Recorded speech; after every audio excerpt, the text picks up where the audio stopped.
I don't even remember the names of them. Phil, you're better at it than me.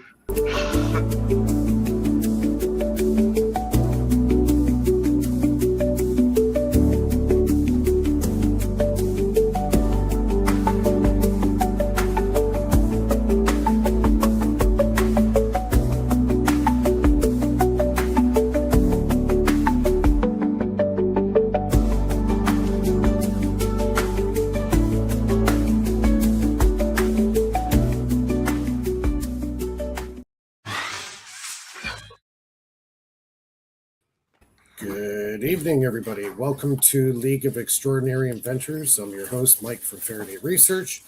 Welcome to the show. It is Free Energy Friday. It is Friday, January 9th, 2026. Welcome to the show.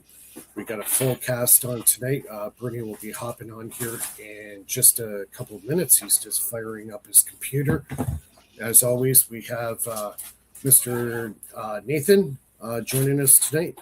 And we have Joel, and we have Lulu. She's hiding there in the corner. And we got Philip.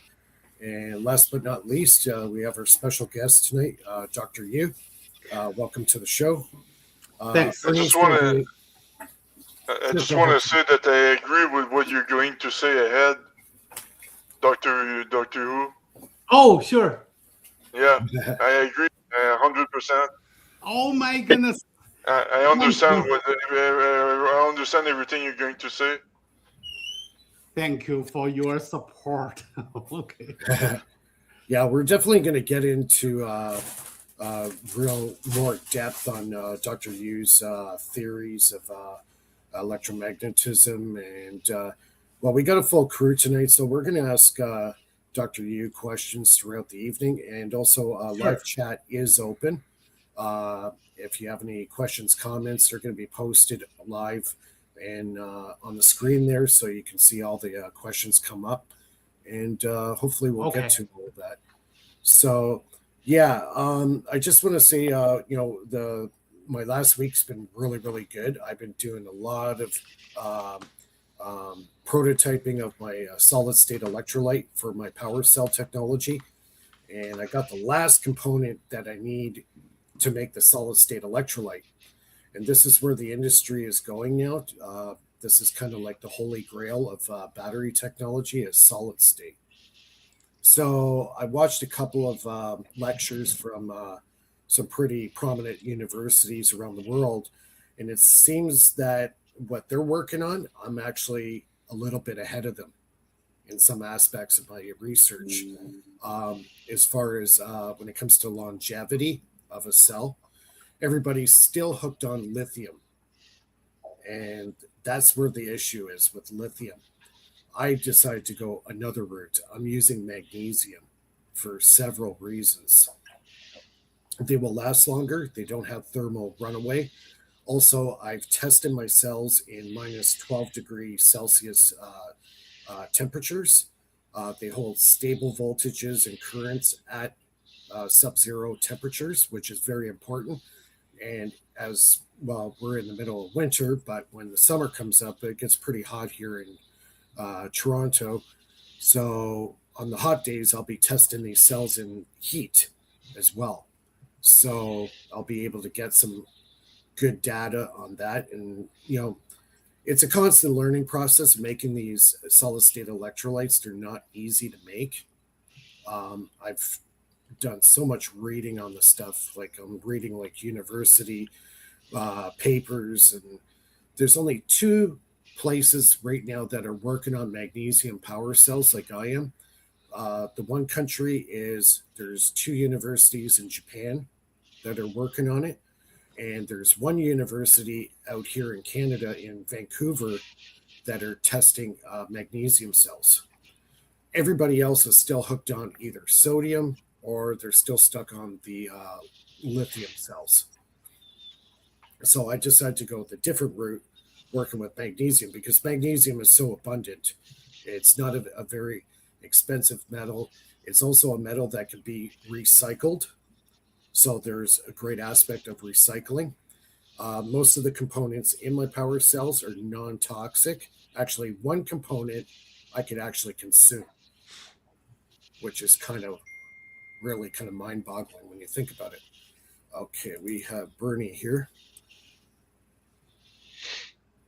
But I'll talk more about I'll talk about more of the power cells either later on the show or next week. But tonight we got Bernie. I'll let him take the reins here, and we'll get the show on the road. All right. Sorry for the delay there.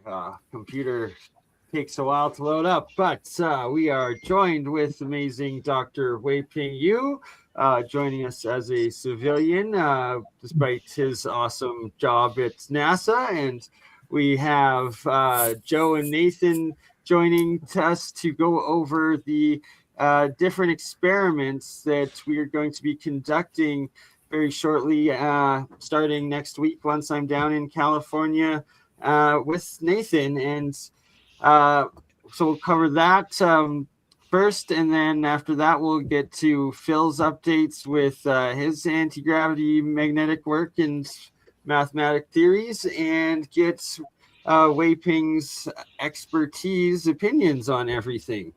So to start out, the first experiments that myself and Nathan will be reproducing is a type of electrolysis plasma arc fusion, and it's one that myself and Jeremiah had replicated about a couple of years ago now, but it's a very simple and easy form of actual plasma fusion.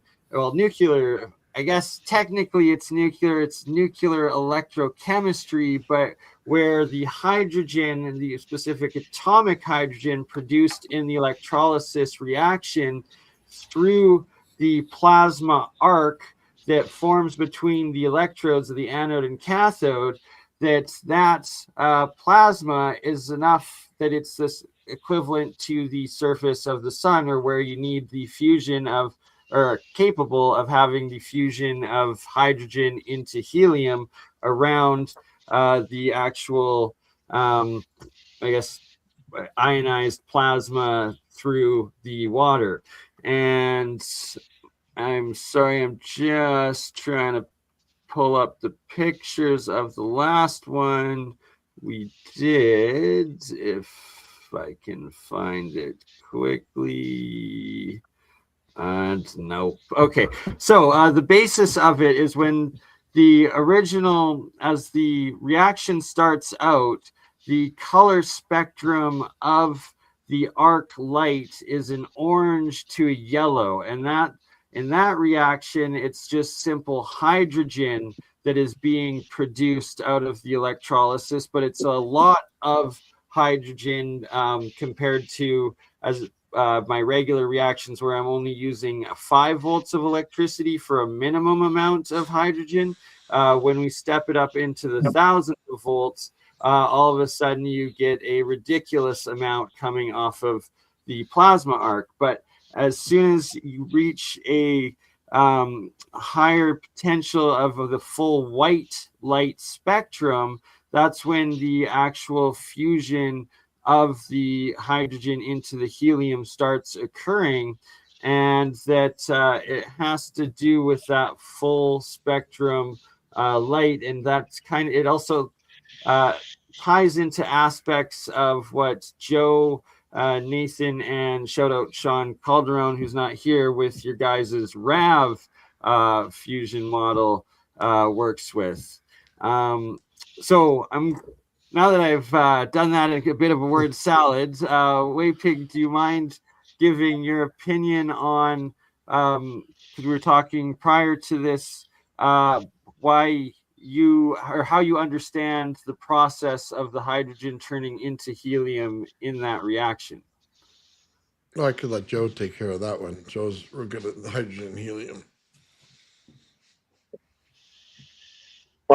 Yeah, well, to add on to what Bernie was saying, because I know you wanted Dr. Yu's opinion on that. What the work that Nathan and I are doing, and how that runs parallel to what Bernie was just saying, is that we kind of realized a few different reactions that occur between an anode and a cathode, and actually what defines an anode and a cathode in a relationship when they're not meeting at a circuit. And by introducing, an arc from the anode into a diffuse state cathode through an intermedium, think of it as a membrane, right? An insulative membrane. By allowing that to occur, what happens is that there's an asymmetric energy exchange that occurs between the anode and the cathode. That allows for channeling to occur from the anode side, creating material deposition in the intermedium. Once that the material deposition is in place, there becomes a free flow of energy exchange between the anode and the cathode side that are actually coming at each other and repelling from each other, coming back and then crossing. And it's on that cross that we become having transmutation events. And it also creates what we believe to be energy well of high potential due to external magnetic force eddy currents. It's forming this like a vortex cluster. Okay, that's actually feeding plasma ball that's on the anode bias side. And on the cathode bias side, we have what appears to be the accumulation and fractal structuring dendritically of low energy state atomic mass. So effectively, we're stripping the electrons from the atomic mass, accumulating the atomic mass on the cathodic side and structuring it, making an energy well of high energy potential on the anodic side, and then reintroducing it in a balanced, asymmetric, non-equilibrium state in a rotational, self-organized plasma. And we do this under atmospheric conditions with no external magnetism. So that's what we're doing.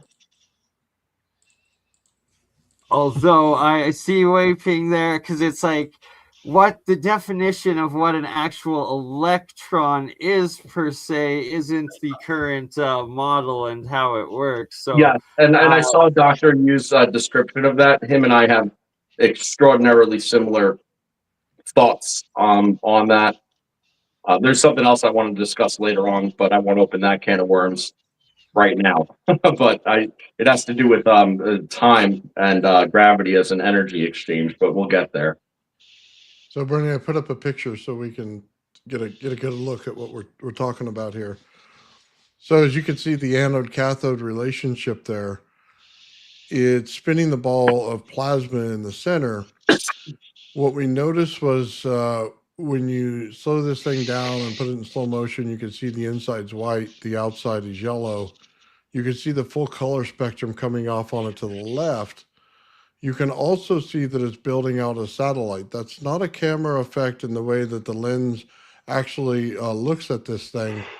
It's more of an effect of a magnifying glass from the RAB itself or the plasma you see to the object that's out there. And what you can actually see is what looks like the magnetic field going out there. In the video of this, the purple part or the pink part, when you see right there with the green inside of it, will actually swirl. And it swirls right along that line on the outside there. And you can see the counter to that on the upper right, you'll see another ball up there. And what it's showing you is the opposite side of it to make balance. So as it builds out the satellite, it also builds out another item back there. We can't never normally detect it with our eyes. We're lucky to capture it here, but the magnetic field and everything else follows it. So it knows it's there. The field forces are there around it. That's what's very interesting about what we're doing here. It's not just a simple reaction. And how we get there is we set the cathode in the experiment. So we'll put a smaller cathode in there. and then we'll hit it once with a very low voltage, just a regular boom hit shot of what we want to get into the RAV itself.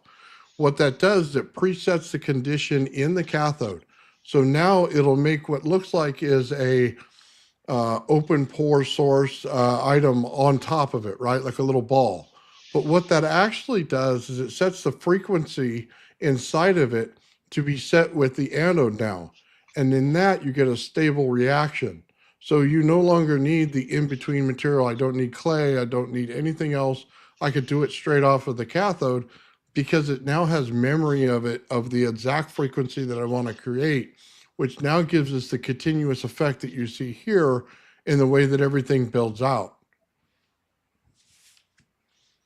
Yeah, and important just to note is that what appears to be that lens effect that Nathan was talking about is actually representative of the high energy state, the vortex that's created. We've had numerous repeatable instances of the plasma ball consuming it and reacting to the consumption of that energy. There's a direct energy relationship between the plasma ball and the external energy well, and it appears that there's a fourth dimensional feed, like a quantum feed, quantum tunneling type thing that allows for this connection. And the way that it's picked up through the lens of the camera as a lens flare is only manifest based on its existence. It only exists under certain conditions, and it's reactive with the plasma sphere itself. Right, and so that it makes sense in the fact that ionized gas, aka plasma, puts out light. So it's that this is the light wave particle duality coming in between a particle and the wave of plasma interacting with the matter and the energy. If that makes sense. So, Weiping, what are your thoughts on all of this, my friends? Okay. I first of all, I wanted to understand where is the anode and where is the cathode.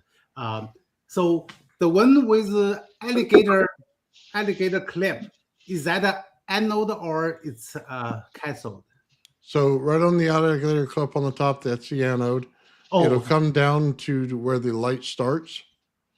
is that the inside the white light ball? Is that right? Where is the where is the cathode then? The cathode, you can't barely see it in here. It's center of the RAV on the bottom right. Oh, bottom. Yeah, so the plasma sphere is literally balanced on the tip. What Nathan was explaining was that to initiate this reaction in this particular configuration, there's in a low voltage, a timed low voltage arcing event that occurs that creates the destructuring of the cathode. So there's a phase change. During that phase change, the relationship between them is established and solidified in the ball, the molten ball that forms. Once that molten ball forms under those particular conditions, allows then when the system is reinitiated and powered up for the plasma ball to form, because those conditions have been set and they're custom set based on the relationship of the anode and the cathode. Okay, I think, I think I can understand here. So, what kind of gas inside of the glass ball? There's no glass ball, to be clear. Oh, this is purely in the air. Yes. This is atmospheric conditions, no magnetism, which is why it's Sorry, just to interject. So Nathan brought up a picture of the RAV version, and so this is a secondary experiment compared to the first one I was describing in the electrolysis reaction. This is the RAV reactor, not the plasma arc electrolysis. I think I understand. Thank you for explanation. I hope I give you some kind of rationale based on the yuan theory. So what happens to the anode and the cathode? So they are, when you have an electrical voltage, right, differential, they are form different magnetic pole. So let's say cathode is negative, basically it's a magnetic north, south, and the cathode is magnetic south, and the anode that becomes a magnetic north. So so there are different polarity. So that's why when you form the arc, right? The arc basically it's a different polarity. So that's why form an electric field. So they align the arc in between cathode and anode. So that's where magnetic field align them. So that's why I keep something arc in between. Okay. Mm-hmm. So is so when is north, when is magnetic south. Okay. So now say where comes, so how could this arc, little arc, your low voltage arc, can interact with hydrogen in the air? Hydrogen stable structure is a H2 hydrogen.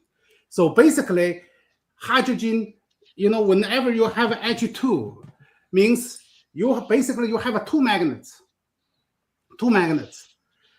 H2. So basically, the H, so each H is a magnetic particle. Okay. So now you have a two. What that does is it forms a. I hope you can see this one. I'm not sure if you can. Are you able to zoom it out or something? I can see, but okay. Yeah, please zoom in. Yep. Yes. So everybody can see. First of all, in Yuan theory, the smallest particle or every small particle or composite particle made by magnets, it is a bigger magnet. It's a composite structure of magnets. So basically, we say hydrogen just one magnetic particle have both north and south.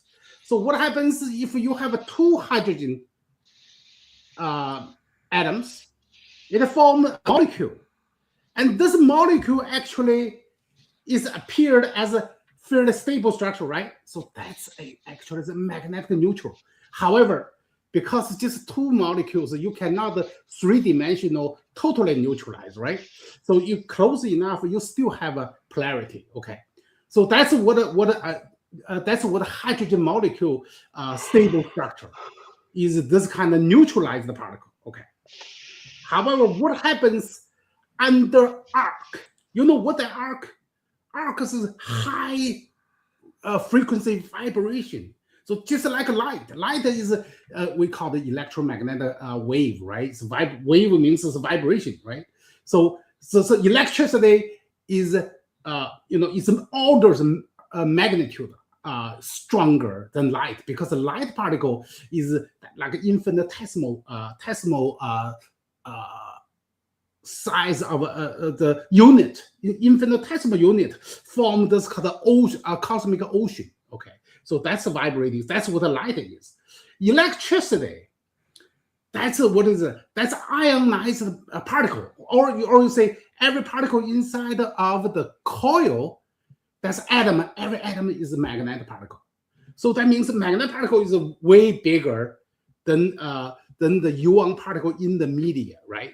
So that's why when you arc oscillating, so that means it ionizes the gas, ionizes the air molecules in your open air, right? So basically the atmosphere molecules, you ionize it. What happens if you ionize them? Let me show you. Original say neutral hydrogen. When you ionize, means you apply the strong magnetic force. One is south, one is north. You know what happens? Dislodge them. So then form a line between the arcs.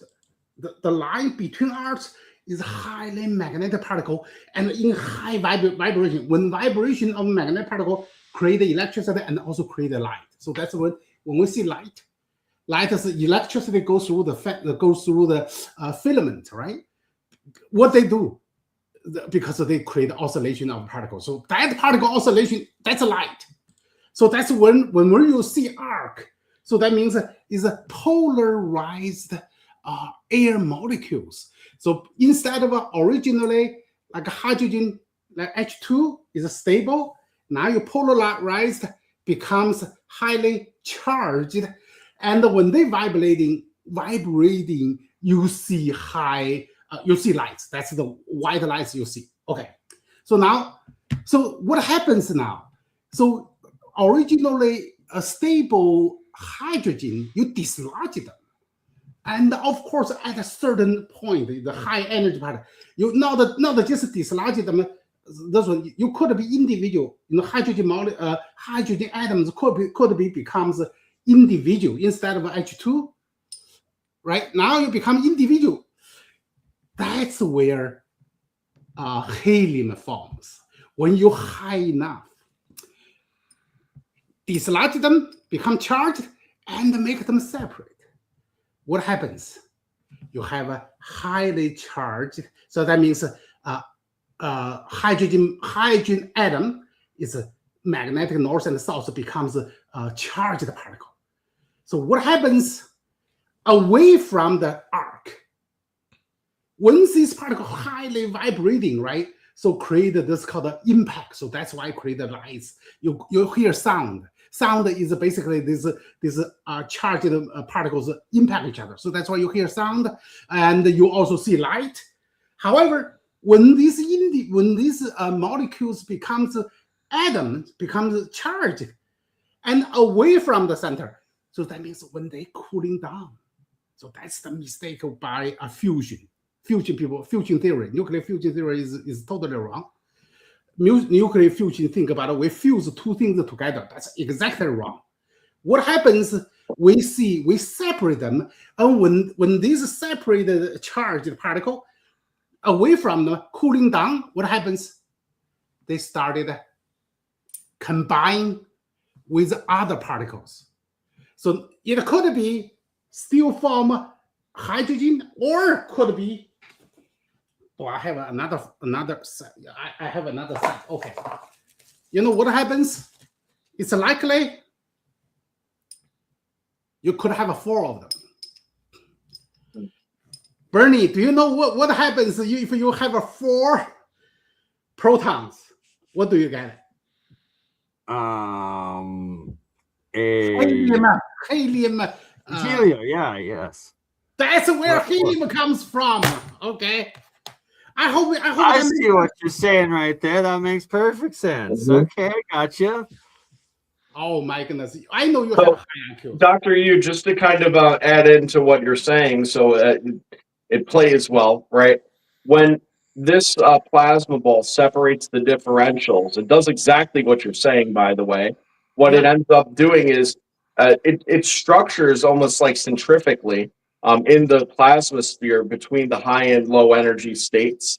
And then there ends up being torsion boundaries, that end up keeping them separate. But then they reach certain points of intermedium, where they actually cross the laminosity of the torsion boundary, and then there's a combination of that. And it's under those conditions and compression through cavitation that the fusion is able to occur. And that, at least that's what we believe. Right. So the word fusion is exactly the wrong idea. I know exactly what you mean. You try to explain the kind of phenomena. I would say the so-called nuclear fusion, we explained as fusing 2 things together. Let me tell you what I did. I'm my major actually is nuclear engineering and engineering physics. Okay, so I know this. So-called fusion that's based on Albert Einstein said, we fuse 2 things together. What happens? You fuse 2 things together. There's a few 2 things together. After you fuse them together, you measure the mass is less than individual plus 1 plus 1. When you fuse them, so that's current explanation. That's the wrong explanation. Say, hey, you're fusing 2 things together, you're losing mass, and where does mass go? This is mass converted to energy. So that's why you get energy, fusion energy. Let me tell you, this is a completely wrong idea. So no wonder we have a fusion. It's almost 70 years now, right? from the 50s, or 60s fusion, and we talked about it so many years, and would never get materialized because they always try to increase temperature to fuse them together. Let me tell you, whenever you increase temperature, that means increase the vibration. You never fuse two things together. You will not. So what really happens is when you high energy separate them, when them cooling down, and then they formed, the particles slow down. So that means that magnetic force can interact too fast, so they bump into each other, right? But falling down, now they can form either back to hydrogen molecules, or they can form with you can have 4 protons. So that's what helium nucleus was decay, right? That's where nuclear reaction it is. So basically, based on I believe Joule and also Bernie is liquid, and Joule use open air, so use gas. You get exactly the same principle. Use electricity arc, create a huge vibration, means separate, dislodge neutral particle to a individual part of helium atom, and then after you dislodge them, so they are starting very reactive, right? After they cooling down, and then gradually they attract each other, so now they form helium nucleus. So basically, if you use electricity as an exciting force, even very, very low voltage, you mentioned about the low current, the low voltage, right? Right, and so it's 5 volts is the minimum, right, of that reaction for there to start being that breakdown and reassembly. 5 volts. You even know the critical threshold. Yeah. So then enough energy to break the air hydrogen atoms are down, and then when they cooling down, try to combine together, you will see neutrons. So that's what it is. Hey, I even detect a neutron. Neutron basically is what? Is neutral particles, right? Is the electron. So if you look at this one, if I can somehow combine this way to, I have 4 of them. I have 4 of them formed this way. You will have a 3-dimensional neutral particle. So that's where you see neutron, neutral particle, right? And also you see helium nucleus. The same thing. I hope I make myself clear. Bernie, does that make sense? Absolutely. That makes a lot of sense to me. And I finally found, I had to go onto a phone and connect. I don't know. I had it on the computer before, but the pictures of the plasma arc electrolysis reaction that I was originally describing here. But yeah, so 100% with the 4, and that, so in my electrolysis, that at the 5 volts threshold, that it creates single atom atomic hydrogen, right? And that those bubbles, those nano bubbles, they sparkle. There's a little tiny sparkle of light when they form, and that's how you know that it's H1, not H2 hydrogens together. And that then you have them in their single states. It's much easier for them to be vibrating into and settle and fuse, like you said, into that 4 cluster, because they're not already attached doubly in the H2. I hope I'm making sense. Oh, to me, absolutely. What about the lady? I know the lady last time asked great questions. Does that make sense to you, Yanni? It does, and it's like new information. I'm trying to visualize it in my mind on, it's amazing. Like, I did not know the cooling process is what causes the fusion. The fusion, yes. So yeah, that's complete. So I try to champion this is such a simple idea. Okay, sorry. Finally got. Well, sometimes, Dr. Yu, it's just simply the way people describe it, because realistically, a cooling event is no different than saying a decompression event. Yes, that's right. Yeah. Is it not? And then they would totally accept that verbiage. Oh, okay. Right. It's just all the way you say it, I think. But it's really the same. Yes. I hope I contribute a little bit because this idea. Absolutely. I try to convince Absolutely, yes. They don't listen, because they don't want to start a new paradigm. Exactly, and I love how you explained the heating up, and we've been saying for a long time just how wrong the current model of hot plasma fusion is, and it's impossible. And like you stated, by putting the higher vibration energy in, it's literally making it more. Did Weiping just get the call from the government that we're releasing too much information? I don't know, but the fact is he'll be back, hopefully. But that it's Weiping just gave the actual explanation of why the tokamaks and why CERN and why, as you put more higher energy, the threshold of trying to create the full sun, the full heat, the full pressure of matter to fuse together, it makes it more impossible because you're strengthening those boundaries instead of weakening them. And it's the exact opposite, and it's why the tokamaks will never work, and that you have to get down to the smallest level of wavelength of energy where these bonds actually are, then the charges actually are, that you need to decrease and work from the smallest creation charge opposed to increasing the charge to the most maximum ever, which it's just like from the get-go you have to use all the energy possible to generate the amount of energy to create this mini sun tokamak plasma Bernie, you're reactor. dead on, man, because tokamaks they force containment. Exactly, right. And So force containment is not the answer. Structured self-organization is self-containing. So, force containment is never going to be the answer. Not ideally. Right, it's working against itself, and you're just wasting more and more energy and making it harder and harder to achieve what you're actually trying to do by doing that.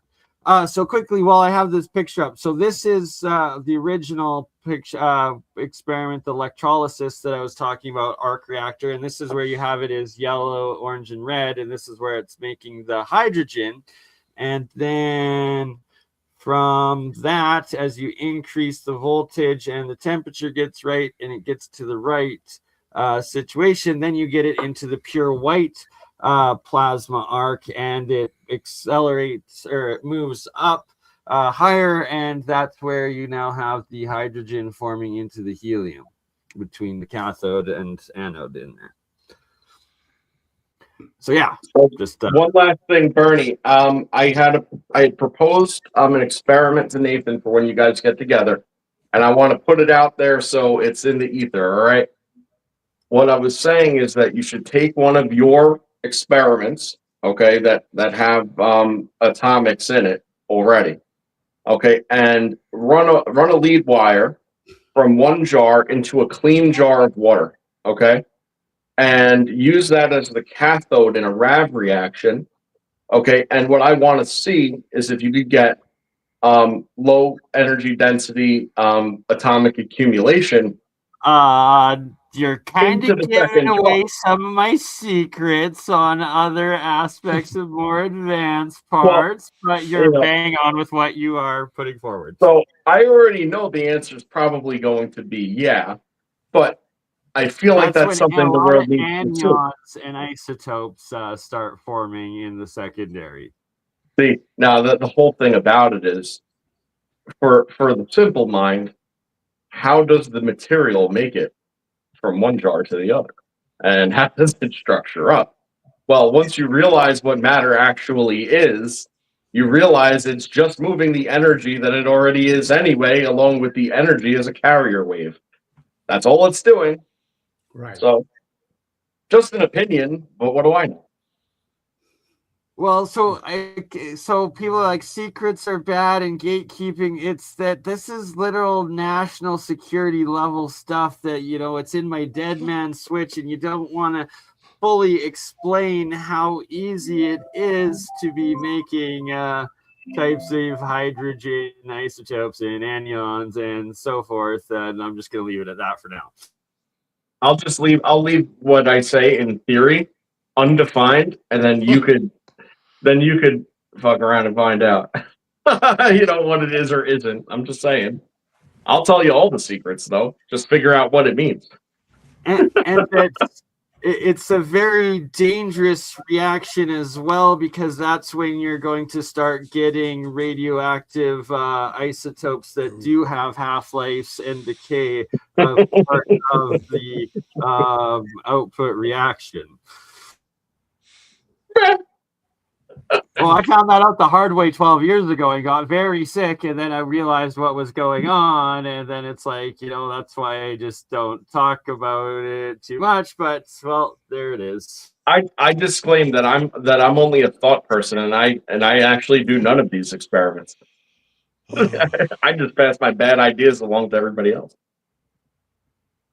Great ideas. So it's that they're great ideas, and it's that we got to get the science out there and make sure that people with bad ideas don't do bad things with this knowledge, and that it's able to be developed and utilized properly. And that another aspect of the reaction there I was showing of the hydrogen to helium was that it seems what we have to set up when we will with Nathan when we rerun this to measure the energy in and the temperature, and that it seems like there was also a minimum double heat energy out compared to electric energy input in, so that you're also gaining essential over unity, but it's not over unity. It's coming from the unity of the equalization of those single hydrogen atoms into the 4-state neutral of the helium, and thus that's where the extra energy is coming from in how the reaction happens. So it's an exothermic electronuclear chemical reaction. It's just about accounting the energy. It doesn't matter what kind it is. You just got to account for it. Hey, I wanted to put up that picture, Bernie. I wanted to show what happens when you put something in between the RAV and the cathode. And in this case, we put a material in there, and when we're actually growing and it looks like snowflakes in there, it's geometric structure. Right. And so so you guys, this is from Sean Calderon, shout out to him off of one of the RAVs, and that it's essentially a type of monoatomic quasi-crystal that's being formed out of the plasma and the charge. And it's is it a straight hydrogen? Is it a oxide, or is it of the actual element of the whether it's the crystal containment or the anode cathode, right? That's where we need to be able to do the test, but that it's forming out of it's pure monoatomic. I believe crystal. it's an oxy. To me, I think it's an oxidation. Well, so off the anode side, I would say yes, but the cathode side is where the hydride and the hydrogen. I agree. Yeah, I was going to say hydrides. Right, so it's like I kind of suspect it's more of a hydride, and that you get on the anode side, you get a lot of the O3 or oxide monatomic flakes, but that the crystallization, I suspect, is a hydride. Okay, because of the water in the reaction, it could be in a chloride as well. So hold on, guys, just so I can get through this so you guys understand. The energy itself holds geometry inside of it. And I'll say that because when we build out the spheres themselves, what we're noticing is the inside would be 94 kilohertz. In the next layer to it would be 98 kilohertz. And then the next one gets to 102 kilohertz. So as you can see, the frequency difference in it, you know that you're creating resonance inside of each zone that's going at a particular frequency to each one. What we're getting is structure out of that. And when you have that going on in any kind of RAV situation, on anything that's on the cathode, it starts to build out in geometry structure. So that's why they look like, snowflakes or something like that. Or if you build it on the glass, it'll look like a bunch of geometry that's put out there. It's showing the geometry of nature and how nature reassembles things on the opposite side of the reaction, where it breaks them apart on the anode side. So you're seeing the clear transmutation of what's going on. Absolutely. I love that explanation.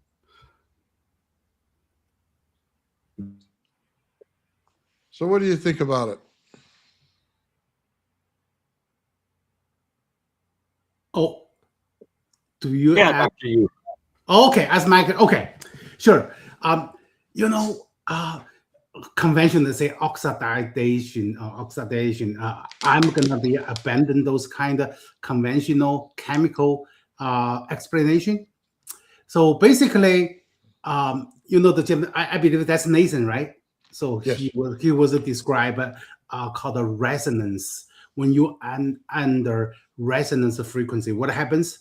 You break original. That's the energy. You break original stable structure, because at the resonance frequency, as long as the input keep constant, then resonance may create a huge, just like a huge reaction and dislodge them. So that's what a resonance frequency do. Does not have to have a high voltage. No, as long as hit the resonance frequency, you dislodge it. Now, let's see what happens.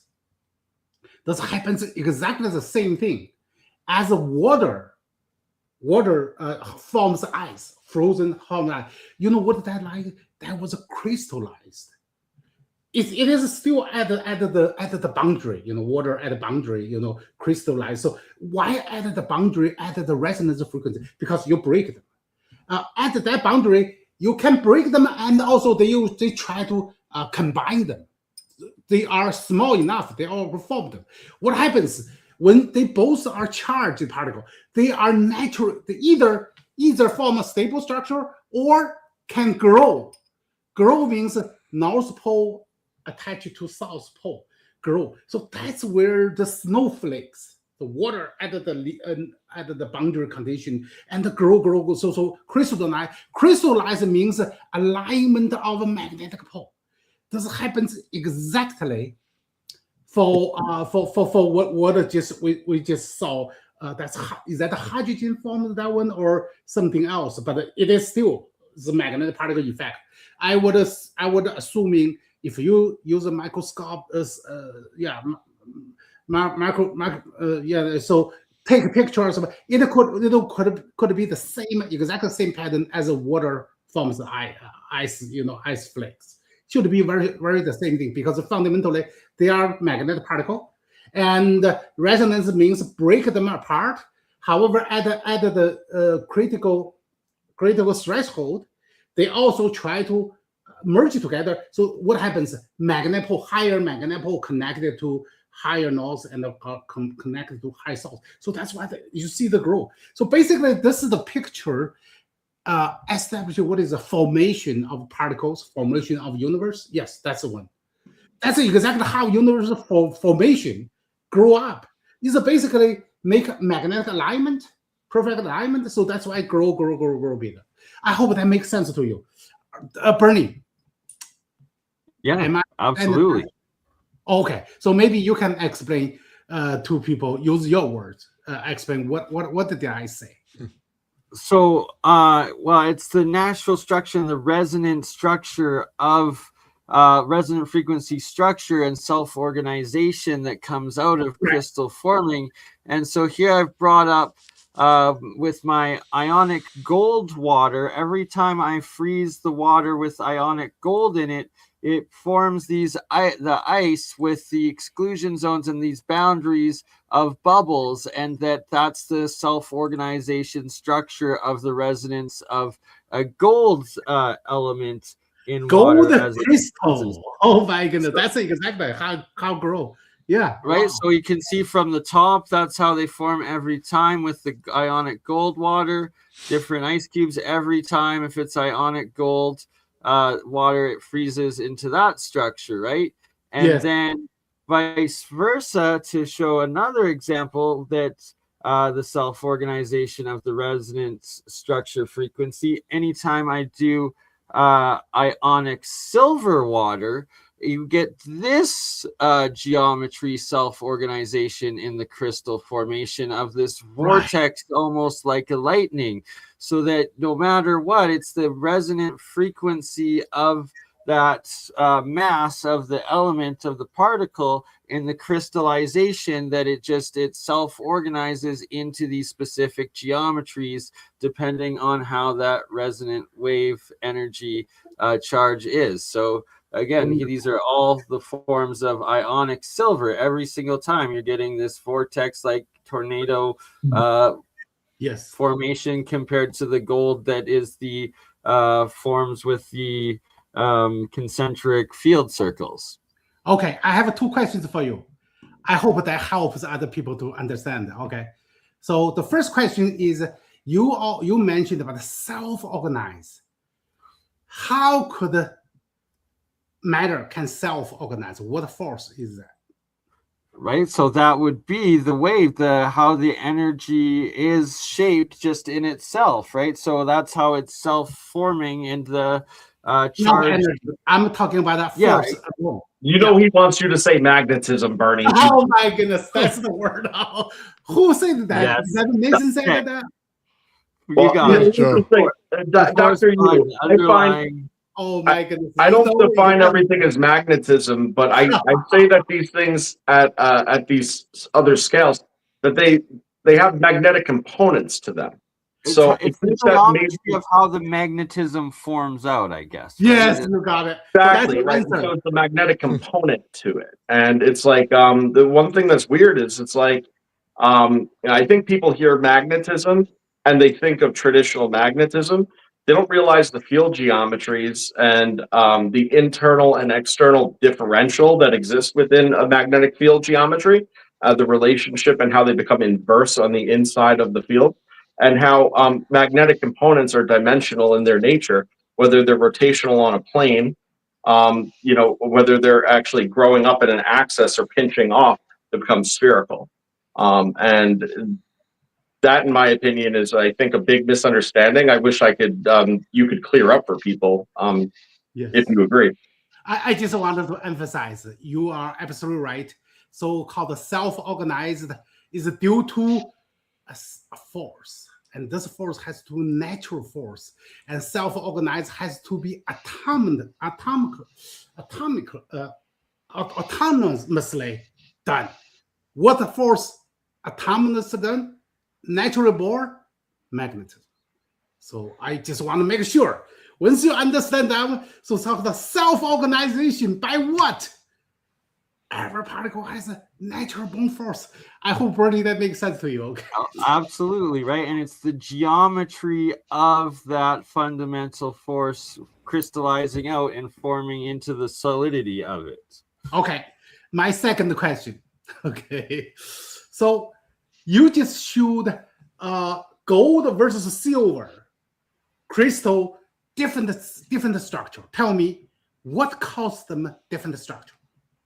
So that's the resonant frequency building off of its fundamental charge of the, right? So you have the nuclear magnetic as the initial force, and then how it folds back in onto itself. And then that's the charge difference between the different elements. And that's what then creates the difference between them. Too complicated, your answer. Okay, yes, right? So give a bit better words, shorter words, please. Anybody can explain. I try to tell you what's the fundamental difference. Yeah. So anybody, so the question is why gold crystal and versus silver crystal They grow like a different configuration. It looks like different things. What's the fundamental? Well, that's because of their lattice structuring. Oh my goodness! And how it affects the magnetic field and how it could arrange itself in any given confinement. We have smart people here, okay? Bernie, I Those know were the words I was high school, looking for, but he's right? 140, Lattice okay? formation. And we have another gentleman. Exactly. If you think about it, every particle made by the fundamental particle the same is a muon particle, little magnet. The only difference is a lattice structure, is a magnetic structure difference. Different structure, like a DNA sequence. If different sequence will give you different structure too, right?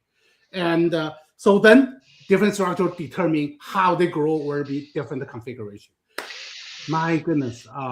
I have no more questions. I believe you guys got it all. So wow, very impressive. Bernie, I hope that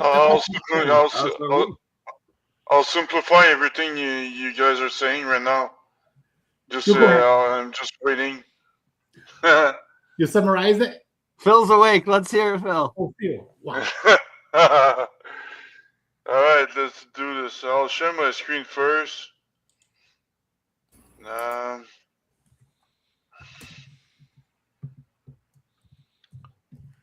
One sec, my computer's a little bit slow when I share my screen.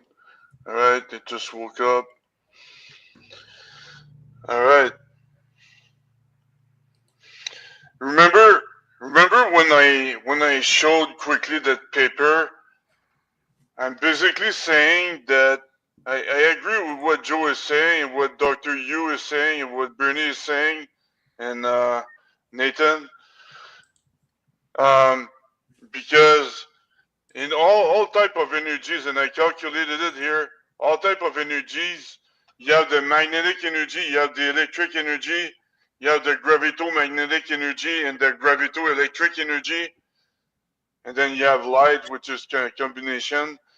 But what they all have in common? It's all energy. You have the energy component. It's all in common. So magnetic field and electric field have energy in common. They're distributed differently, but they have a energy component. And what if you simplify a magnetic field and an electric field, then you're gonna have a gravito-electric component in it. All you have to do is either multiply by C, divide by C, or Sorry, Phil, or do you mind divide can you by zoom in a little bit, Phil, on the, just so we can see the paper equation? Thank you. yeah, and yeah, you have the kilograms per coulomb, which is the square root of the Coulomb constant divided by Newton's gravitational constant. That's going to give you the amount of kilogram per coulomb. So with these, and you have here the speed of light again. And with these two numbers, you can convert the amount of energy in a magnetic field, in an electric field, gravito-magnetic field, and gravito-electric field. And they all have the same component. It's energy, but I mean, what is the measurement unit? It's meters per second square, which is an acceleration or a force. If you want, you multiply by mass, it's going to be the force. So magnetic field has a gravito-electric component in it, and I already proved it here in my experiment. I'll show you. I'll play it again right here. So you have a magnet. I repeated that experiment a lot of times, and I increased the spacer as well, so that the magnet does not interfere with the scale, the scale measurement. So right now we're measuring 64.959 grams. Okay, with you have an X here. The X is the polarity. Now I'll reverse the polarity and we'll measure the weight again.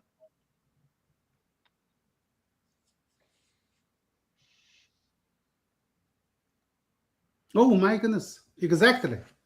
So the magnet has around 40 milligram difference if you flip the polarity. And I repeated that experiment a lot of times, not just one time. And why? Why is the weight different? That's because the magnetic field is a force, is an acceleration, has an acceleration vector in it, and that plays a role in the effect, the net force, the weight of the object actually. Did you? Okay. So let me ask you. So by flipping exactly opposite, so you get a slightly different weight. Am I right? Yeah, and I have the exact maths to Right. That exactly have math. the Now, mathematics. now the question is, where did the mass go? Right. I have a theory. Yeah, it's not the mass, it's the weight. The weight changes. Oh, okay. You know, Yeah. the mass is the same, but the weight changes because the magnet has an acceleration vector in it. You know, so if you flip the polarity, then the acceleration is gonna go upwards, and if you flip it the other side, the acceleration vector is gonna go downwards. Yes. You said it right. You know, I just want to make a comment. You are smarter than Albert Einstein. Albert Einstein would have interpreted, oh, mass loss turned to energy.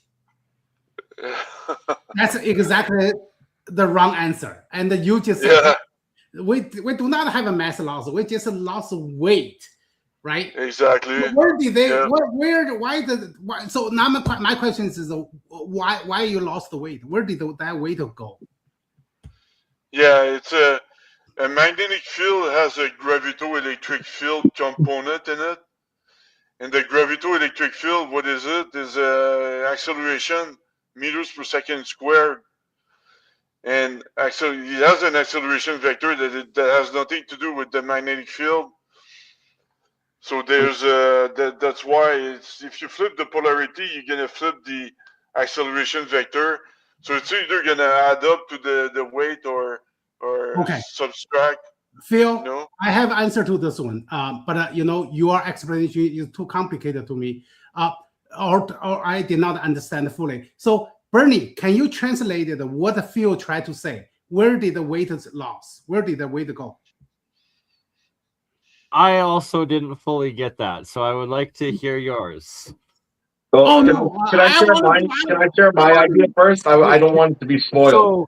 So it's the charge, the neutralization of the charge, I believe, of the fundamental force. Very close, very close. I think that there's a differential in the energy exchange based on the polarity biased to one side over the other relative to the measuring device itself. So when you flip the polarity, there's a slight change of those differentials, which then quantifies as a measurable result. That's what I think. I want the lady try. So can you try?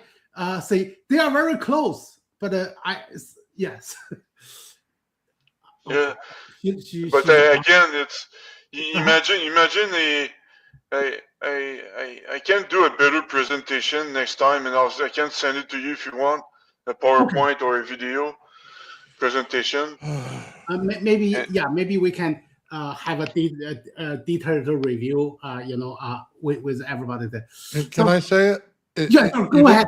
Absolutely, Nathan. Let's hear more, Nathan. You didn't lose weight. You gained magnetic drag. Ooh. You gain magnetic drag in it because you hit one of the fundamental fields of magnetism, because you got to think of it this way. Every time you go through a different form of metal to get magnetism, you're going to end up with a different type of magnetic field. And you haven't aligned them all correctly in order to get all of them. You've only got one. Therefore, you get magnetic drag out of the one that you got, versus all the ones that are in the atmosphere itself. Like, I didn't get that properly. A magnetic drag from, but that's what I'm saying. Magnetic drag is an acceleration, Well, in this case, it's a deceleration Yeah, because it's either because of the way you came at the magnetic field, it's a deceleration. yeah, it decelerates, but if you flip it the other side, then it accelerates. Anybody want to try, or you want me to say my answer? Go for it. Oh, absolutely. Please. Okay. The Earth's magnetic field impact. When you Yeah, rotate, it's too weak. I already considered it. It's too weak by it's minus to the minus 10 to the minus 10. It's really weak. The Earth's magnetic field. that's impact. Yeah, hold on. I got to say this because it's like a capacitor. You can fill a capacitor with every different form of waveform out there as long as it fills. Earth is a capacitor itself. Therefore, it has to see the energy of every different type in there. You only got one magnetic field line that you're talking about and calculating. That's the problem. It's like a clock. You got every little point on the clock as you go around it. You have to calculate for every single one of them. You only got one. It's a get it. capacitor effect.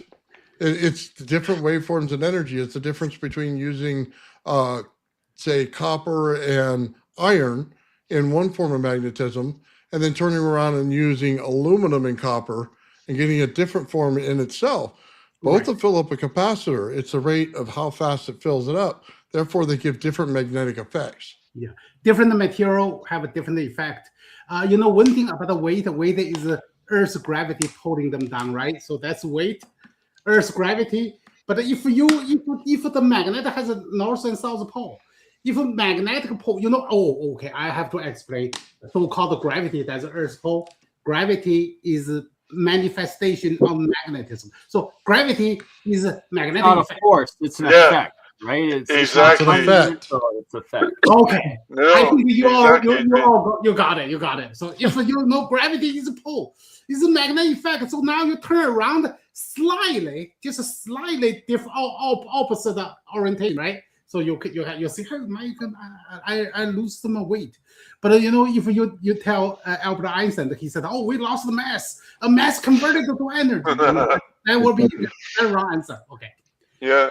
You guys, exactly, but exactly. But you're right. The magnetic field, the gravity are the same thing. They're energy differentials. What is energy differential? It's an acceleration vector. So we accelerate towards the Earth. As you can see, I can mess around with the acceleration of the magnet, but there's also. So that leads me to you remember the anti-gravity experiment that I did 2 years ago? Mm-hmm. Where the mass, not the mass, but the weight of the apparatus increases. Here you can see, I'll play it again. The weight of the apparatus increases when the vortex of gallium starts moving. Yes, I bet. Phil, were you the one show me drop a magnet? Yes, sir.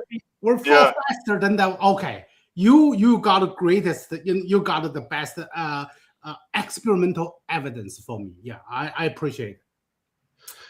That's a good. I just wanted to add that if you reverse the direction of the vortex, you're still gonna get a weight gain of the apparatus. The amplitude is gonna be lesser, but you're still gonna get a weight gain. So I didn't understand that for some time, for 2 years. I didn't know why. I thought it would be reversed. I thought you would get a weight loss, but you still get a weight gain. But what I really want is a weight loss. So I figured, what should I do? Then since magnetism and gravity and all that, they're all the energy differentials, then I figured, well, the property of the gallium is diamagnetic. So if I convert the gallium into a ferromagnetic material, which is the opposite, diamagnetism has a negative susceptibility, and a ferromagnetic material has a positive susceptibility by a large factor. Then not only you reverse the effect, but by a great amplitude. So if I would add iron powder in the gallium, the liquid metal gallium, then I should get a weight loss by a much larger factor. So, But Phil, I'm just going to add in that that's directly tying back to what Nathan was saying, and that by adding in the iron, you're now increasing another magnetic line into it, and that you're increasing the level of closer to the Earth's actual magnetic field of equalizing it, sort of thing, thus getting that effect, if I understand it correctly. Yeah, I'll need to talk to Nathan to clarify that. I didn't get everything he said, but I'll need to review what he said. But yeah, so that's what that was my conclusion. The magnetic susceptibility is just a reaction to the energy differential, and yeah, it's very simple. And the permeability that's what it is. Is the susceptibility of a material is just a way that it reacts to an energy differential. So So we have it's very a good simple. question. We got a good question for your next set of experiments. In that, now you're going to have to compare and try it going through water to see the drop, right? Effects, if it increases or decreases more or less from between air and Yeah, well, yeah, but I would still need to add iron powder in the water. well, do both, right? That's experimenting. You got to run the experiments of each as controls to then compare. Yeah, exactly. But unfortunately, my equipment is held hostage by the lab that I still need to refund. That did my experiment 2 years ago. I still need to refund, and then once I pay my bills, I'll be able to get back my equipment. So right now I don't have the equipment. That's the problem. Fair. Yeah, it would be cheaper to buy new equipment than refunding the lab when I think about it. But no, I'm not gonna go that bad. But yeah, that's what I want to say. But Dr. Yu, do you understand the concept? I was sidetracked a little bit. So, can you briefly describe what kind of concept? Sorry, I'm sorry. Yeah. So the magnetic field, the electric field, the mainstream electric field, the gravito-magnetic field, and the gravito-electric field. It's all the same thing because they all have a gravito-electric component in it, which is acceleration or force. I agree with that one. Exactly. Okay. And I want to emphasize one thing. Okay, I hope you guys feels like not strange. In my discovery, I find out the entire universe is only one fundamental force. That's magnetism. Magnetism. Yeah. There is nothing called electrical. So whatever. So there's. I just want to interject that the fundamental force, and then electric builds off of it as an effect, and then gravitation builds off of that as an effect, and it exactly. So it's like it keeps folding up in off of the fundamental force that is the magnetic. Yes, you're right. So electrical force is emerging for what? Magnetism. Vibrating or oscillating magnets. oscillating at magnetic field. at a perpendicular vector as well, right? Yeah. You know why part. it's called perpendicular? Just like displacement versus the velocity, or velocity versus acceleration. That means called the change of velocity becomes acceleration. They are exactly 90 degrees to each other, right? Yeah. Change of distance versus velocity. So that's exactly 90 degrees together. Yeah, if you use a vector, say if this is the velocity, the change of velocity, so that means that they have another vector come this way. So the difference is 90 degrees. That difference versus the time is acceleration. So exactly. So then from gravitation building off of that, it's another degree of 90-degree vector. So it's that then you're going into like, how do you fill in with that extra dimension, right? Bernie, could I add something here? Eric Dollard, I've been following this electrical engineer for years, and he says there's two components that make what we call electricity. First component, magnetism. Second component, dielectric. Well, how can electric be part of the electric definition? So I would say that it's magnetism and then motion sort of thing. Well, you got the dielectric, all right, and you got magnetism. Can you explain the reaction of Mike?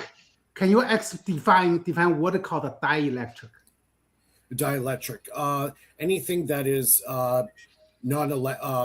like nothing that is magnetism, ferromagnetic. So say like in my battery cells, I'll have a dielectric medium to separation, create that differential between charge. So, but the charge initially, the charge is done by the magnetism. That's where it all starts, from the magnetism. Right. So that magnetic, and then you have your dielectric, and then you have, say, your cathode. When you have that together, that creates the electrical charge exchange, what we call electricity. Mike, that's conventional. I would suggest you maybe adopt what Bernie just tried to say. It's all fundamental magnetism, and the so-called electrical field or electrical is all called oscillating, the moving magnet. Exactly, right? So you have the magnetism, and then you have at 90 degrees the motion vector that then creates that electric. So your dipole or your dielectric, that's the medium that it's going through essentially, and one of the charge difference depending on the element and the resonant force or charge of that lattice structure of that matter, essentially. Okay, here's one for you, Doctor. The Faraday disc. Yes. Michael Faraday's Faraday disc. So he has a spinning copper wheel, and he has a magnet in between the copper, okay, creating the eddy currents on the wheel. Exactly. Creates electrical currents. Right. So it goes back to magnetism to create that force. And when you have a moving dielectric field to create an eddy current, that's when you get a current flow in the vector. Okay. Mike, tell me what is called the current flow. Can you define what is the current flow? Current flow? Well, it's the charge itself moving. Well, how could the charge moving? Through the magnetic field. It's the cycle through the mass or through the frequency. Lattice. Yeah, the frequency of no. The motion he talks about is the frequency. That's what Doctor keeps saying. Listen. Right. Everything is driven by frequency. Okay. Right. Then you get a voltage and you get an amperage on it. So you're driven by frequency. You're driven by the motion.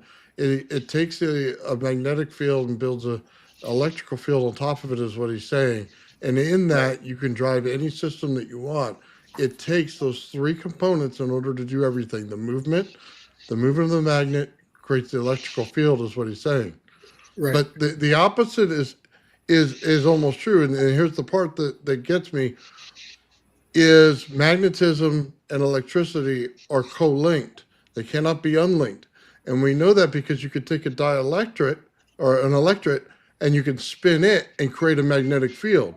So works in the opposite direction. So they're Right. interlinked, and they're the reason they're interlinked is because of frequency. So those three things have to be in conjunction at all times for energy and magnetism to exist. Well, yeah. So, well, it's said you're right, Nathan. But it's the magnetism is the base fundamental force. Well, at rest, right? That's the carrier force of it. And then the parallel why it's perpendicular is that vector of motion. It's one cycle that's then creating the electric charge. So, like you said, the dielectric, when you spin it, that's a cycle inversely that's then giving you back into the magnetism inversely from it. My understanding of that.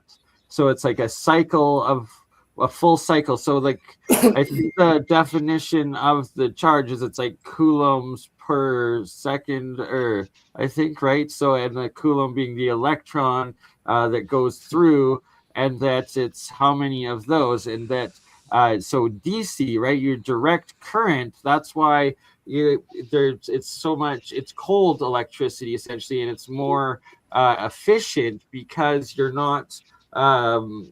You don't have the resistance back and forth through it, right? So that it's not dielectric, it's monoelectric. So it's just the one up as opposed to fighting itself and having to reestablish the magnetic field. You're just shifting magnetic fluxes at that point. Yeah.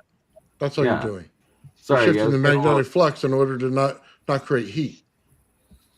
That's because you paid for the magnet already. You already put the energy into the magnet. You already paid for it. The magnet already has the energy locked into it, right, which is a frequency, voltage, and amperage already locked into it. Therefore, all you're doing in any system is moving the magnetic flux between one side and the other. Yeah, so like on the Faraday disc, the original one, he uses a copper disc, right? So it's not magnetic, right? Copper's not magnetic. No. So you have the magnet in between the disc and it's spinning. Eddy currents are created on the side of the copper wheel. And those eddy currents now move the magnetism. It's spinning it, and it's creating that movement in current. That's where the current's coming from. Like I built a Faraday disc. You get very high current, but very low voltage. That was the major problem with the Faraday disc. So, Mike, it's interesting you bring this up because that coincides exactly with what I always say about the electromagnetic mode, the manifestation of the electromagnetic mode based on the vectoring, okay, which I propose is directly related to the dimensionality. And what I've been proposing is that static is zero-dimensional potential. And it's not until you have two, where that line is connected, that one dimension of current is then present. And then once you introduce the next two, remember it doubles every time dimensionally, right? So you have the next two, now you have a plane. Now, what's interesting about the plane is that if this is an introduction of scalar and a magnetic component. And the reason for that is you have to have one and the other, you see, because you can't have something that goes inward or outward, okay, without having the inverse present as well. Now, what happens when you have something going inward and outward is they form a relationship, which ultimately turns rotational, okay? And that introduces a magnetic component in the second dimensional plane. Now, once that component builds up, it turns parabolic, okay, and it sweeps onto the into the third axis, doubling once again, okay, into a further more complex magnetic component, which would be a vortex, okay. But like any vortex, all right, as it sucks up into the middle and creates a further differential, the polarity has to stabilize, pinching and collapsing into a spherical torus in the fourth dimension. And it directly correlates with exactly kind of what you were just describing there.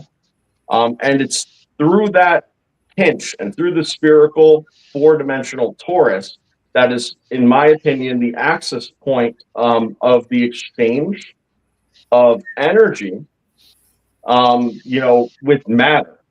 and that is the magnetism, is this fourth dimensional to three-dimensional exchange that occurs.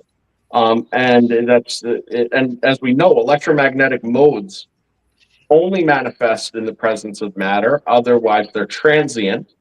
They don't manifest in any meaningful way while they're transient. It's only in the relationship of matter, which is why this exchange is important.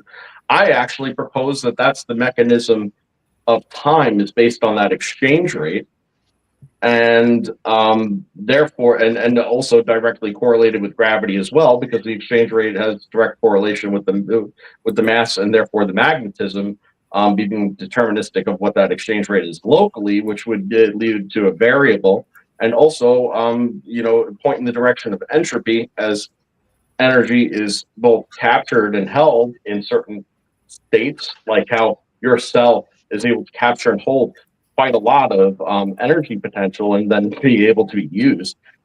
Whereas others go into a more diffuse state, that actually leads to the diffusion of time, which gives entropy an error. That's my opinion of it. I was interested in seeing what Dr. Yu had to say, but I thought that tied right in with what you were kind of just explaining there, Mike. Yeah, actually, I'm going to pull up a picture of my Faraday disk experiment so I can show Dr. Yu. Okay. So basically, I went a different route with my experiment. I took two very powerful neodymium magnets. All right, so in this chamber here, on the left side, I got two 3-inch diameter neodymium magnets, north poles facing out. On the right side, you'll see the prime mover, which is a DC electric motor. And when I spin those two magnets inside at 3,000 RPM, and you'll see the two alligator clips on either side, those are connected to brushes that touch the outer diameter of the magnets. I get at 3,000 RPM, I'll get 25 amps of current. At with the Faraday disk, you get low power, so I'm only getting about 80 to 100 millivolts, but I'm getting 25 to 30 amps of current. Wow. So you said that the two magnets, yeah, are like pole. You force the like pole facing each other. Am I right? The like poles facing each other, and I push them together. So you use a screw, force them together. Right. That's all. That's all. That's a real. What is it called?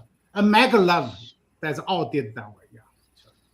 You have to force like pole, supposed to together. Force them together. You generate the maximum.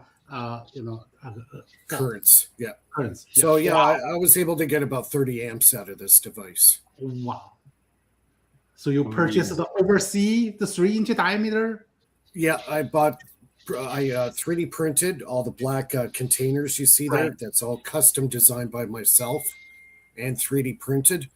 I got 3-inch diameter magnets. Yeah, big fishing magnets. They can lift about 700 pounds. No, he's asking where you got the magnets from, Mike. Sorry, Amazon. I'm just running out for a smoke quick.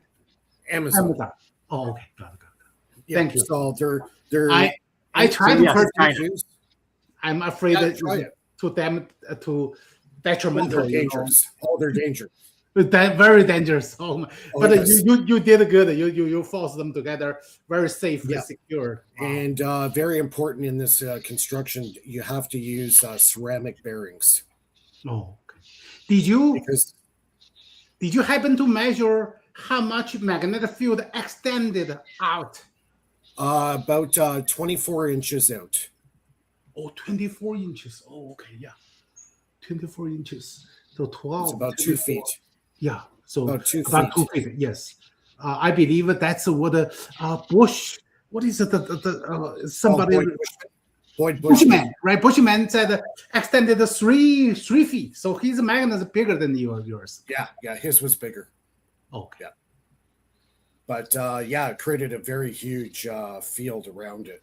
That's why I use the ceramic bearings, because if I use steel bearings, they would just lock up. Oh no, right. You cannot use anything steel, right? Oh Yeah. my goodness. And you cannot take it off. Oh my goodness. That's why the case is plastic, the bearings are ceramic, and that keeps the amount of resistance to a minimum. Oh my goodness. Yeah, you have all the pieces to do experiment. Too dangerous for me. So I did not. I purchased a neodymium. The biggest is like a 2 inches bar. Yeah. know. Yeah, the ones I use are the ones they call fishing magnets.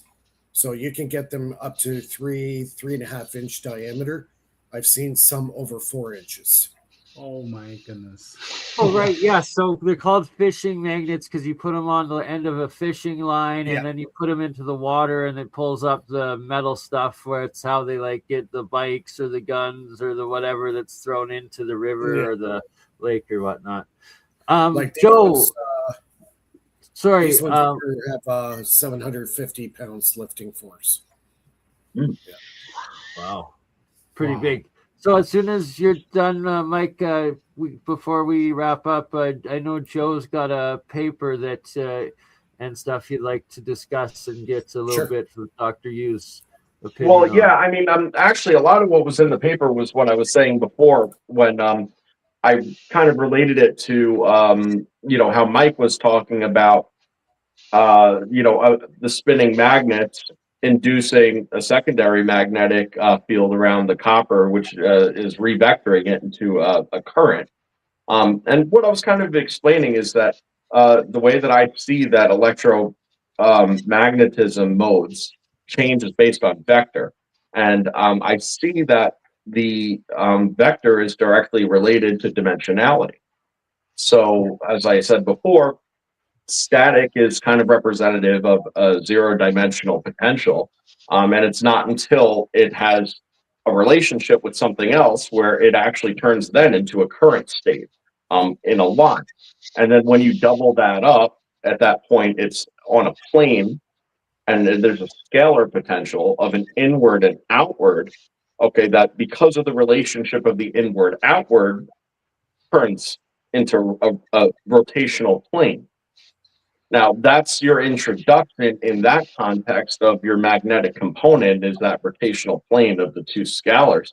And once that relationship builds, they go through different forms of magnetism when parabolic sweep that occurs.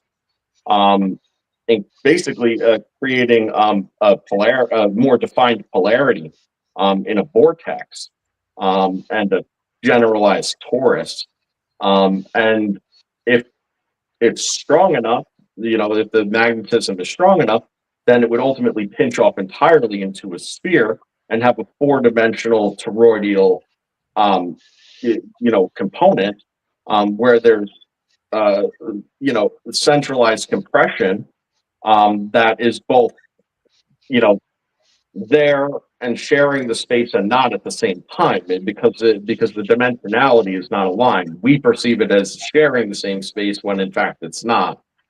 Being that it's an upper dimensional object, and it also is the key of energy manifestation in relationship to matter as we experience it, I propose that there's a dimensionality energy exchange that occurs between an actual geometric four-dimensional energy source, okay, and its relationship with the third dimension as it exchanges with matter. And then there's all the modes of electromagnetism that manifest as a result of that interaction. And I was proposing that the exchange rate between the four-dimensional and third-dimensional 4D energy and 3D matter, okay, was actually the manifestation of time, okay, as a result of that exchange rate, which directly would also correlate with gravity and how it is affected by mass.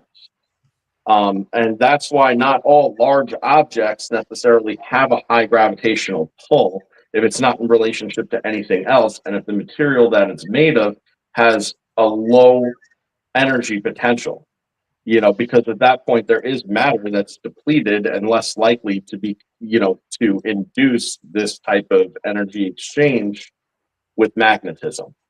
So, basically that's sort of what I was proposing. Yeah, I wanted Bernie to send you the paper and so you could read through it, but we could save that for another time. But that's sort of the generalized idea. I wanted to see what you thought of that, because I know it aligned with some of the things that you had said previously.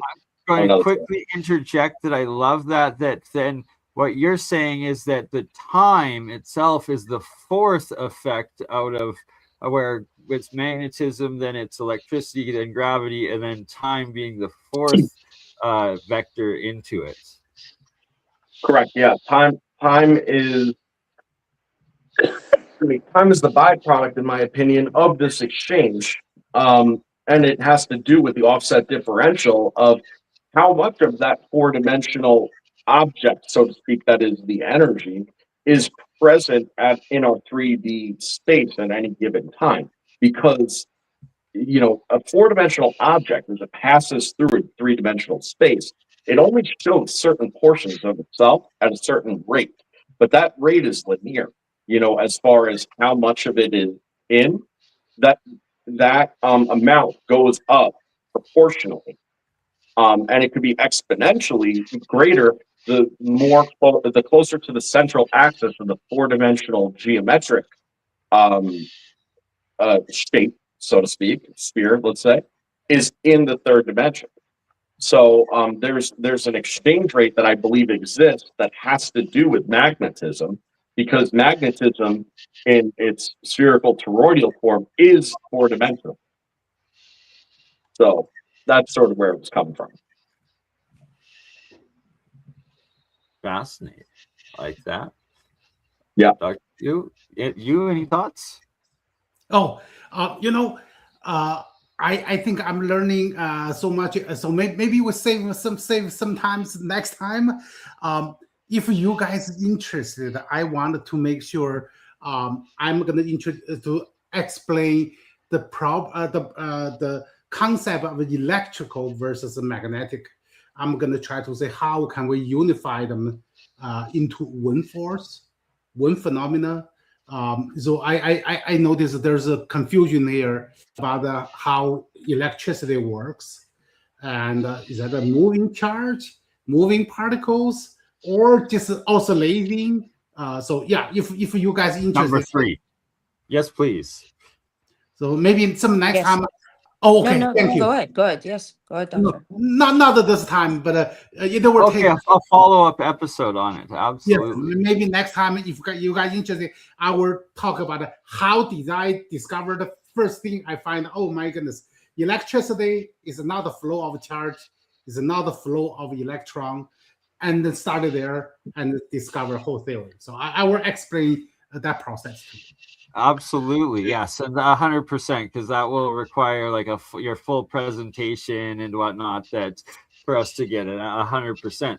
So in our last 20 minutes here, we haven't really heard from Lulu. Let's. You have any questions? We'll get some feminine input here. Well, I was having the same kind of thoughts as Dr. Yu on, electrical and magnetic field, like the combination of both. I don't know if you could see that. Yes, So we can see the spiral. Yeah, sure. Yeah. Yeah.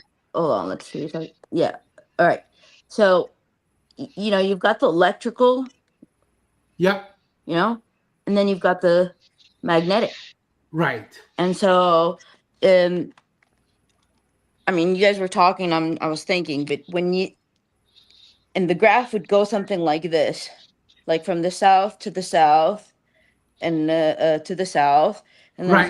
from the north to the north, and the north, and then Yes. that's the yes. magnetic field. But then Right. you've got the electrical field. If it goes this way, it would be like 90 degrees plane. Yeah. Yeah. and then but if you want to imagine it in a vector way, my pen is not working anymore.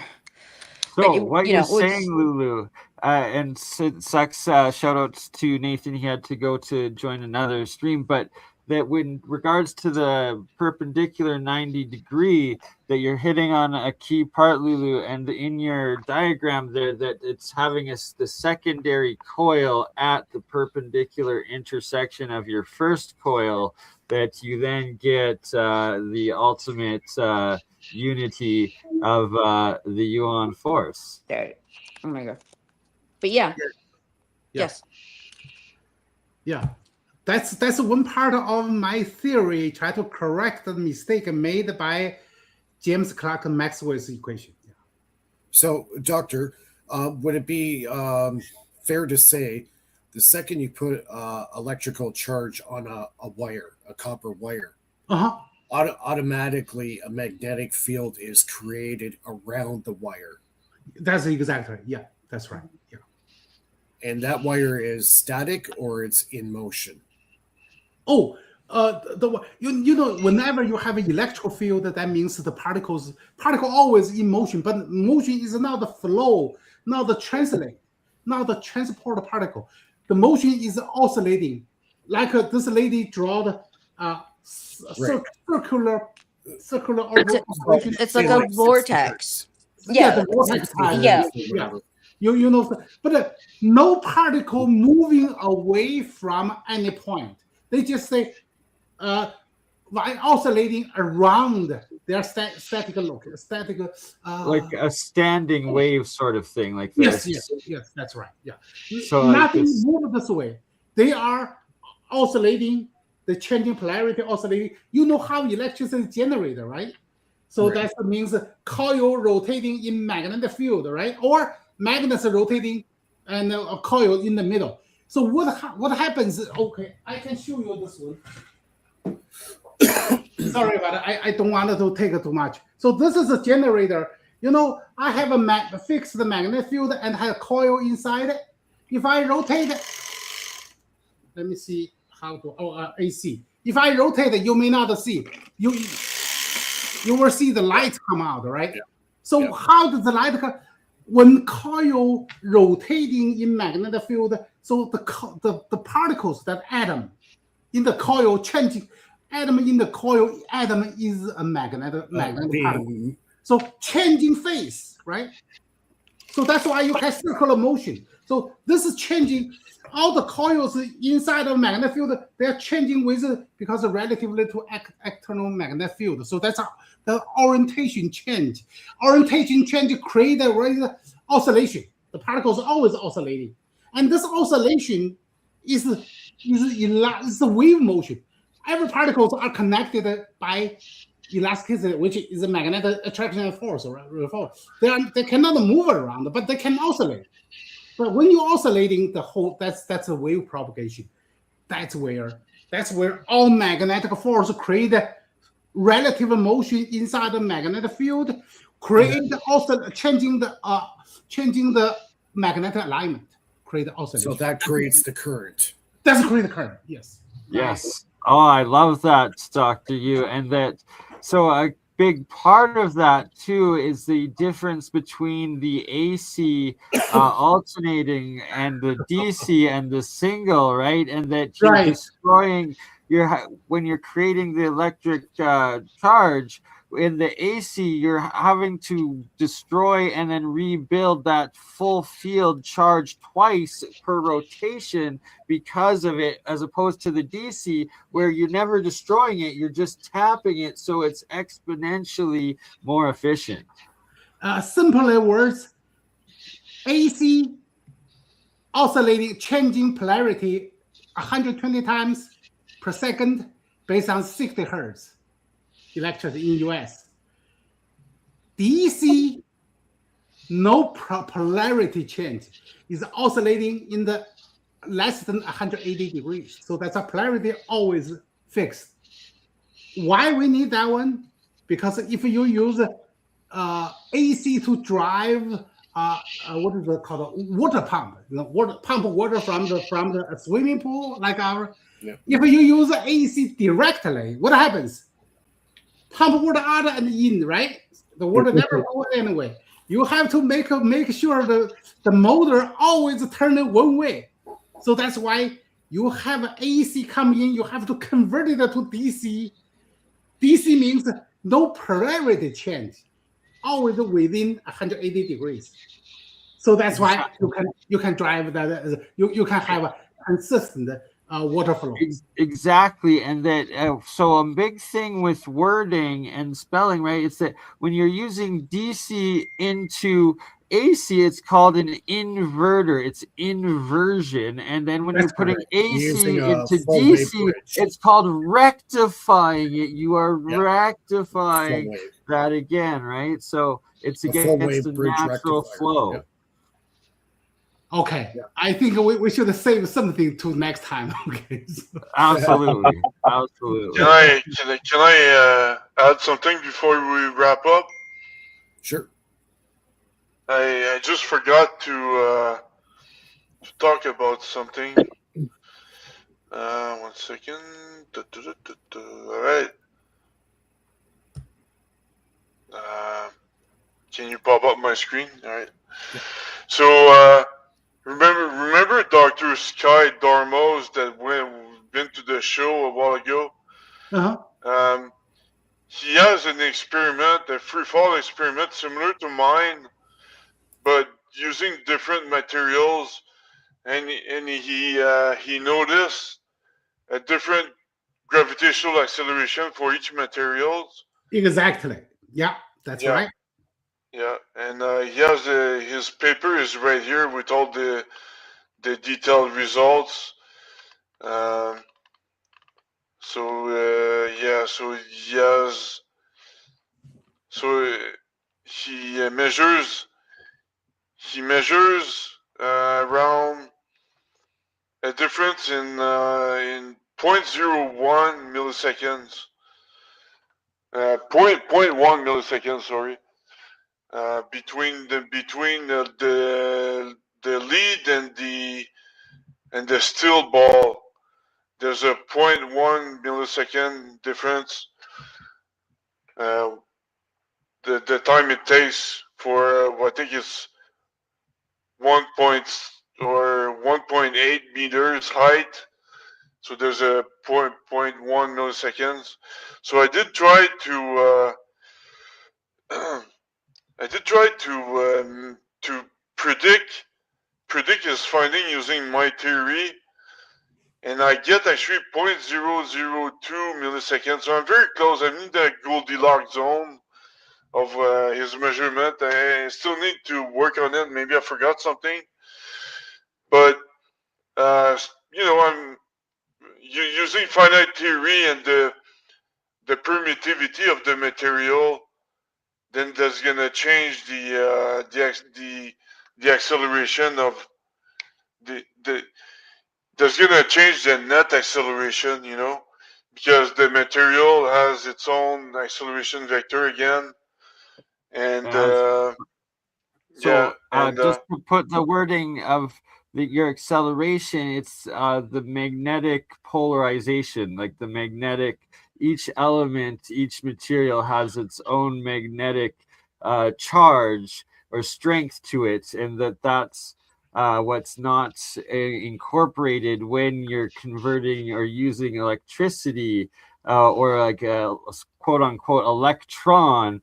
And that's a big misconception with what the actual particle is and particle accelerators and creating electric particle charge in it, if that makes sense. Yeah, exactly. Well, in this case, the balls are not magnetic, but they have a different permeability, and that's the different relative permeability, and that's the factor I'm using here, and that differs, and I get a difference between the two the time it takes to fall 0.86 meters actually, and these are the that's the mass. The first mass is 4 4 grams. Second mass is 4.7 grams. The radius of the ball is 5 millimeters. And these are the permeabilities that differs, and I get the different acceleration. I still need to work on it because I'm off by a factor of 100, but I mean, so far so good. It's not too bad. I'm very close to what Dr. Darmos is finding. So, yeah, that's something to look up for next time. Maybe I'll have better results. And if I can get my apparatus back, then I'll finalize the MHD vortex experiment as well.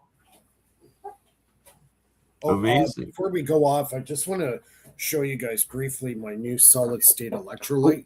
Sorry, Mike. I just very quickly before we let you get that, I just wanted to bring up a picture of, again, this is mine in the electrolysis, the same snowflake crystals forming on a gold cathode, but relating it to the beginning. Sorry, so I'll stop. Cool. While you share that, I want to say good night. It was nice talking to you, Dr. Yu, and thank you all for having me. I'll catch you guys next time. Appreciate Yeah, it. Awesome. Good night. Good night. Take it easy. So this is the solid state electrolyte I've worked on this last week. So I got all the components. Uh-huh. And it's a polymer matrix. It just peels right off. It's like almost like a rubber type substance, but it's solid state. Okay. So it doesn't break down. It doesn't leak, anything like that. I got about 5 different elements inside this that I've fabricated. It's got to be heated, stirred for over 2 hours. Then it's got to be set in an oven at 80 degrees for several hours. And then you get this. So you can make a solid state battery. Yeah, that's what this is. Yep, that's what this is. Wow, that's the huge research. That's huge money behind this kind of research. Great. Yeah. Well, Mike, do you want to show quickly your developed solid state ones that you have? And yeah, there we go. Oh no So kidding. I got 2 of them here, and then I'll just kind of show you the battery strength. Okay, so LED lights. Yeah. Power. So Yeah. that's 3 volts, right? Yeah, it's over 3 volts. These 2 cells together will Oh, put out, 1.5 each, right? So connected. well, actually, each one of these, each set of these is 2 volts each. Oh, 2 volts, so 4 volts total. Okay, so it's brighter And, than and my current is about 260 milliamps. Wow. Okay. Yeah. And what kind of plates you on top of? What kind of plates on both Magnesium. sides? Magnesium. Oh, magnesium. Okay. Wow. That's what I'm using. And this carbon graphite. Yes. I know a friend of mine knows the guy who's a major distributor of the carbon graphite they used to cool nuclear reactors with. So this is the graphite that they use. It's very expensive. Oh, okay. Wow. So it lasts forever, is that it? Yeah, well, this cell here is designed to last for 20 years. And the best part about it is Duracell and Energizer. Don't kill Mike. If Mike something happens to Mike, we know who did it. Because right. Oh, my goodness. You made it this one work.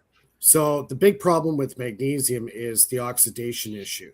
That's right. So that's The, why the galvanic That's- decay, right? That's the limiter of 20 years, right? Otherwise, if the material does not oxidize, it does not decay, and you can rest forever. So the electrolyte is designed not to destroy this. Oh, wow. My goodness. Do you happen to know called Mike Kent? Mike. Mike Kent?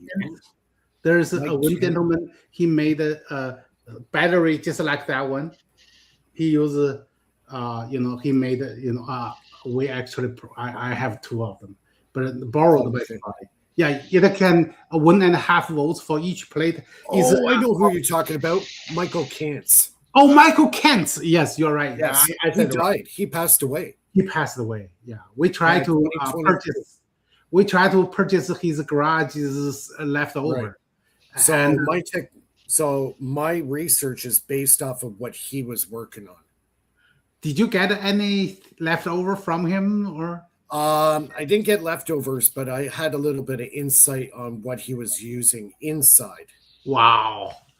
Okay, I'm glad that the knowledge is not being So my work is based off of what he was doing, and this is it. I believe your work could be easily higher, have higher density, longer, Way higher. yeah, than that one. So you are this is Michael Kent number Michael 2, Kantz, 2.0. Yeah, 2.0. So Michael Kantz 2.0, right? Yeah. Yeah. So these are basically designed. You don't charge them; they recharge themselves. So Okay. Right. So Yeah, you know how they can recharge yourself. Yeah. Yeah. That's where I find out that's very interesting. So based on the so-called charging themselves is use infrared. It is sensitive infrared, so that means you can charge it even in the night. I purchased the 2 of them, 2 sets. Right. Each set is 2 layers, right? Yeah. Yep. 1 layer and the substrate. Yeah. So I can make a LED run in my house run for 1 year. Yeah. From summer to winter and I stored it even in my work, stored it in metal cabin, completed the metal cabin, still works. Yeah. So this kind of qualifies as a quasi cell. Oh, quasi cell. Wow. Yeah. Wow. And that's kind of the holy grail right now for solid state electrolytes. Maybe one of them is broken. So now I cannot make it. It's not broken, delaminated. So I may not be able to make a LED light work. Maybe I can purchase it from you. So I can demonstrate. This is I called them called 24/7 solar panel.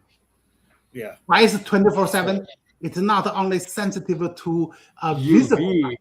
Right? It's the infrared. Yeah. So I find if I put my hands, just warm up the cell with my hands, the voltage goes up. So it's got a thermoelectric. They all the same, right? Yes. Yeah. Oh my goodness. I'm so happy you made that one work. It's working well.